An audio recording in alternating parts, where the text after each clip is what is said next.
Russia. We love Russia. We love Russia. We love Russia. रूसी Bye bye. Hindi रूसी Bye bye. Hindi रूसी Bye bye. Long live Russia Bharat रूस मैत्री, जिंदाबाद जिंदाबाद भारत रूस मैत्री। जिंदाबाद जिंदाबाद we love Russia we support Russia we support Russia Hindi रूसी भाई भाई वी लव रशिया भारत रूस मैत्री, जिंदाबाद जिंदाबाद। We love Russia we love Russia we love Russia Hindi रूसी भाई भाई। साथियों, आज हम इकट्ठा हुए हैं ग्लोबल पीस कमीशन के एक माध्यम से। हम अपनी बात को रखना चाहते हैं, दुनिया को बताना चाहते हैं कि आज हम यहाँ पर क्यों इकट्ठे हुए हैं। इससे पहले हम लोगों ने राजघाट पर एक महात्मा गांधी की समाधि पर पुष्पांजलि दी थी और हम लोग वहाँ पर इकट्ठे हुए थे। और अब शहीद भगत सिंह पार्क में हम लोग इकट्ठे हुए हैं केवल एक मैसेज पहुँचाने के लिए कि जो रशिया और यूक्रेन के अंदर जंग चल रही है, पूरी दुनिया उससे अफेक्टेड है। हर चीज़ उससे अफेक्टेड है, इकॉनमी अफेक्टेड है, भावनाएँ अफेक्टेड हैं, ज़िंदगियाँ बिल्कुल जा रही हैं। तो उन तमाम चीज़ों को एड्रेस करने के लिए हम इकट्ठे हुए हैं। रशिया के साथ हिंदुस्तान का जो एक भावनात्मक संबंध रहा है, जिस टाइम हिंदुस्तान की मदद करने के लिए कोई भी नहीं था हमारे वार टाइम में, रशिया एक ऐसा कंट्री था जिसने हमें अपनी मदद भेजी, अपने बेड़े भेजे, अपने हवाई जहाज भेजी। तो हमारा धर्म है कम से कम रशिया की खिलाफत ना करें, रशिया को सपोर्ट करें, क्योंकि हर एक देश को अपनी समृद्धता, अपने देश को मजबूती से रखना हर एक देश की जिम्मेदारी है। यदि हिंदुस्तान के बॉर्डर पर नाटो की फोर्सेज पाकिस्तान लेकर आएगा तो हम भी उसका इस तरह से डटकर विरोध करेंगे। तो हमारा पक्ष बिल्कुल सुना जाए और समझा जाए। हम रशिया के साथ और यूक्रेन के साथ भी मानवता कार्य कारण जब बूचा शहर में हुई है हम उनके भी साथ हैं, परंतु ये जो जेलेंस्की हैं उनको समझना चाहिए कि व्हाट वेंट रॉन्ग, उनके नतीजे में, उनके निर्णय में कहीं ना कहीं कुछ गलती थी। उस गलती को सुधारने का समय आ गया है, क्योंकि Russia as a powerful country यदि वो अपनी करनी पे आ गया तो शायद बहुत बड़े विध्वंस की एक आगाह है, शुरुआत है। तो इसलिए हम सभी दुनिया के लोगों से, जो पीस लविंग लोग हैं, उनसे मांग करते हैं कि ये युद्ध को जल्दी से जल्दी समाप्त करने के लिए कोई ऐसा रास्ता निकाला जाए सर्वसम्मत, जिससे कि युद्ध समाप्त हो जाए। क्योंकि हिंदुस्तान में जिस तरह कीमतें बढ़ रही हैं, बेरोजगारी बढ़ रही है और पेट्रोल, डीजल और जितने पेट्रोलियम प्रोडक्ट हैं जिनके लिए हम रशिया पर और तमाम दूसरे कंट्रीज़ पर डिपेंड करते हैं, बेतहाशा बढ़े जा रहे हैं।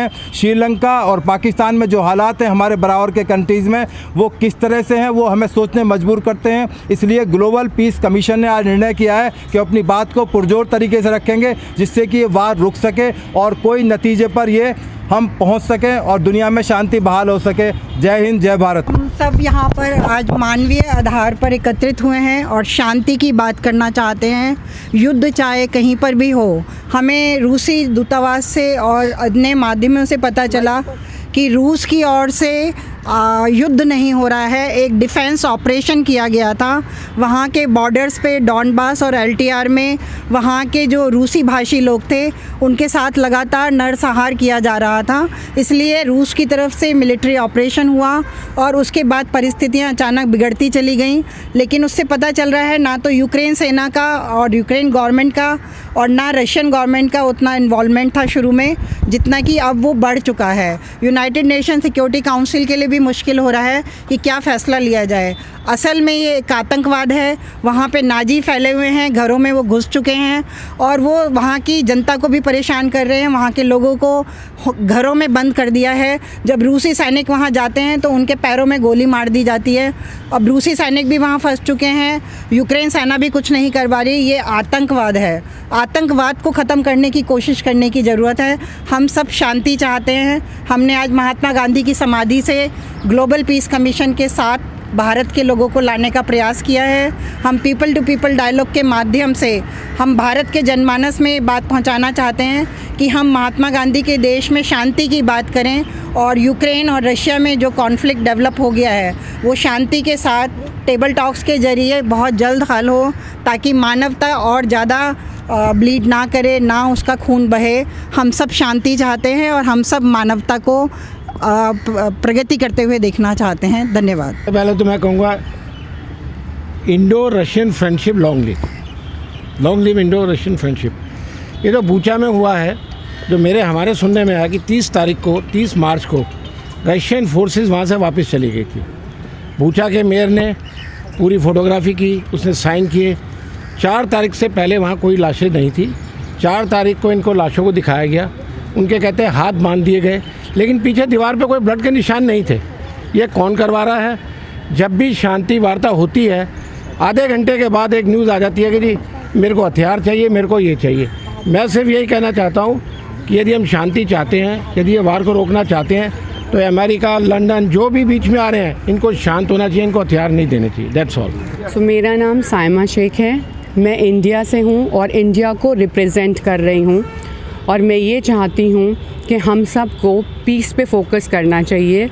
वॉर से कुछ नहीं मिलता, इससे सिर्फ डिस्ट्रक्टिवनेस आती है, और डिस्ट्रक्टिव जो होता है वो सिर्फ एक लॉस देता है। तो हमें उस लॉस की तरफ ना जाके हमें प्रोग्रेस करनी चाहिए। अपनी कंट्री के ईच सिटीज़न को पार्टिसिपेट करना चाहिए in promoting peace, and we can promote peace only if we are one.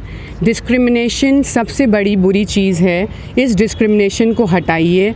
Religion का, कास्ट का, क्रीड का जो आप बोलते हैं वो सब चीज़ें बहुत गलत हैं और आपको बहुत पीछे ले जाती हैं। तो अगर हम यही पैसा अपना, हर गवर्नमेंट, हर नेशन से अगर यही पैसा प्रोग्रेस पे लगाए, एजुकेशन पे लगाए, पढ़ाई पे, हॉस्पिटल्स में, हेल्थ केयर में, तो बहुत सपोर्ट मिलेगा सबको। और हमारा अपना भी हॉस्पिटल है, I am running multi speciality hospital, जिसको हम फ्री कैंप्स जहाँ पे लगाते हैं, और फ्री कैंप के द्वारा हम सेवा करते हैं प्रेग्नेंट लेडीज़ की, बच्चों की, बूढ़ों की। देन हमारा स्कूल भी है, जिस स्कूल में हम लोग फ्री एजुकेशन देते हैं। इसी तरह मैं चाहती हूँ कि हम सबको भी ये कदम उठाना चाहिए, being citizens of each nation. Thank you.